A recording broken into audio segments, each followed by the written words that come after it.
Olá, meu nome é Amanda e o meu trabalho é sobre a biotransformação estereosseletiva de terpenos com interesse industrial e farmacêutico. O trabalho é composto por mim, Amanda, Chaves Corrêa Pinto, William Andreoli, Paula Galter da Cunha Silva e Marcos Toledo e Silva. O orientador é Thiago Bart. O meu curso é Farmácia da UFRJ Campus Macaé e eu sou bolsista PIBIC CNPq. Inicialmente, vamos começar falando dos terpenos. Eles são uma grande e diversificada classe de produtos naturais que tem inúmeras funções. Eles são utilizados em indústrias de cosméticos, perfumaria, aditivos alimentares, além de serem utilizados como medicamentos. Sua atividade biológica já tem sido comprovada, eles possuem inúmeras atividades como anticâncer, antibacteriano, antioxidativo, entre outros. E aqui na figura 1, a gente tem a estrutura química do nosso monoterpeno, que a gente utilizou nas reações de biotransformação, que é o terpenoleno. E aí vale destacar também fungos, né? Fungos são organismos extremamente complexos, que são ricos em várias enzimas e que auxiliam em vários processos que a gente consegue ver na natureza. Então, os fungos que são utilizados nos nossos experimentos são os fungos endofíticos. Esses fungos, eles vivem em associações mutualísticas com plantas. Lembrando que endo vem da palavra dentro e fítico, planta. Então, são fungos que vivem juntamente com plantas. Eles possuem propriedades inseticidas e antibióticos. Não eles possuem, eles produzem substâncias com propriedades inseticidas e antibióticas. Eles são de grande importância, por quê? Porque eles são capazes de produzir substâncias que a planta também produz.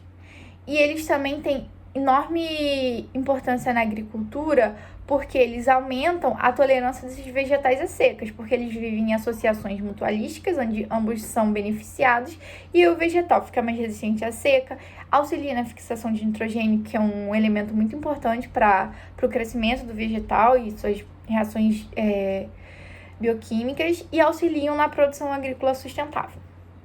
Os nossos fungos, né, eles foram isolados da reserva da Restinga de Jurubatiba, que está localizada no município de Macaé e faz fronteira com outros municípios da região. Essa é a figura 2, é uma imagem que demonstra parte da reserva. Então, qual é o objetivo do nosso trabalho? O objetivo do nosso trabalho é avaliar o potencial biocatalítico dos fungos SSR2 e SSR3 para a biotransformação do terpenoleno. A gente tem alguns objetivos específicos e eles são avaliar a habilidade dos fungos selecionados em biotransformar o terpenoleno, desenvolver métodos empregando a cromatografia aquiral e quiral combinada extração líquido-líquido para análise de monoterpeno, seus produtos de biotransformação em meios de cultura. Lembrando que a gente está nessa etapa, a gente parou nessa etapa. E os outros dois últimos são otimizar os procedimentos de cultivo para os fungos mais promissores, visando o máximo de rendimento e excesso enantiomérico dos enantiômeros dos produtos de biotransformação formados, desenvolver métodos empregando a cromatografia contra a corrente quiral e aquiral para isolamento dos produtos de biotransformação formado. E aí, como é que é a nossa metodologia? Inicialmente, né, a gente utiliza dois fungos, o SSR2 e o SSR3, que foram isolados da espécie vegetal. Essa espécie vegetal que está em itálico, na figura 3. Eles têm o código do CIGEN de AA989F e eles estão representados nessa imagem. E aí, a gente inicia a metodologia.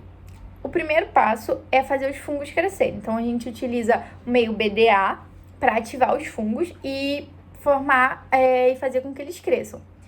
E aí, a gente deixa as plaquinhas em temperatura de 30 graus Celsius durante 7 dias, que a gente foi observado para esses fungos que 7 dias é o essencial para eles estarem maiores e mais ativos. Depois desses 7 dias, com o fungo crescido, a gente utiliza o transfer tuber e faz discos de 5 milímetros e aí a gente coloca no meio pré-cultivo num tubo Falcon de 50 ml. A gente coloca 3 discos por tubo e esse pré-cultivo contém o meio malte, que é composto por malte, dextrose, triptona, extrato de levedura, e a gente ajusta o pH para 6,2.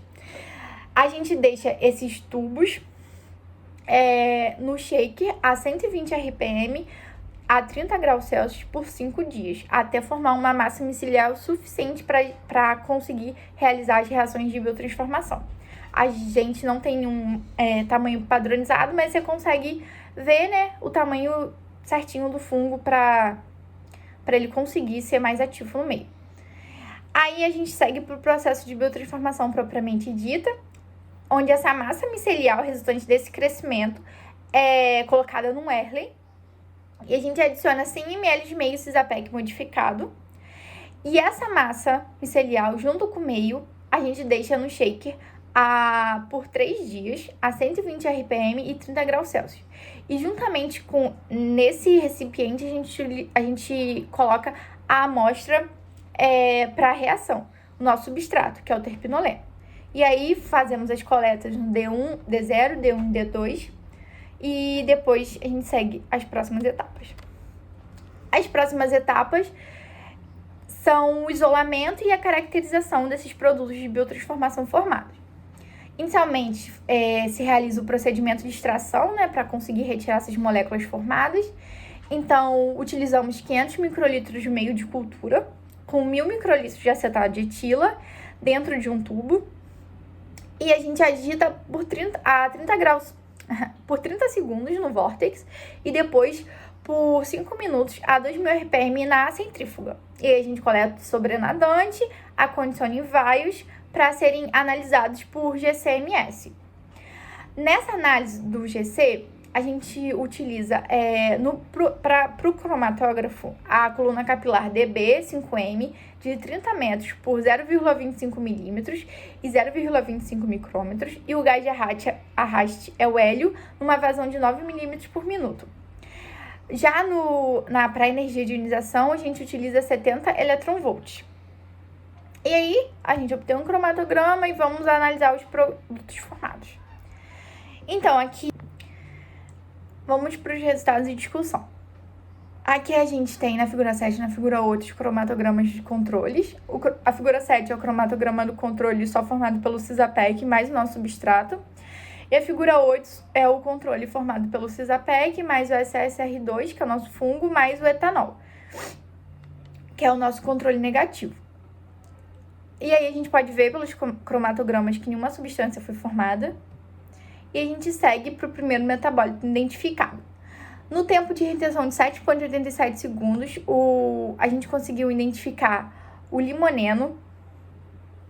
E a biblioteca, né, do CG forneceu essa estrutura para a gente com um índice de similaridade de 96, então pode-se inferir que é o limoneno. E aí as estruturas do terpinoleno e limoneno são mostradas na figura 10. Inicialmente, no primeiro, a gente tem a estrutura do terpinoleno e a segunda estrutura do limoneno. A gente pode observar que a única coisa que muda é uma posição da dupla ligação, o que um fungo é facilmente capaz de realizar. E o segundo metabólito formado foi um metabólito no tempo de retenção de 9,204 segundos. Não foi identificado, então a gente tem que analisar melhor para conseguir fazer a identificação posteriormente. Mas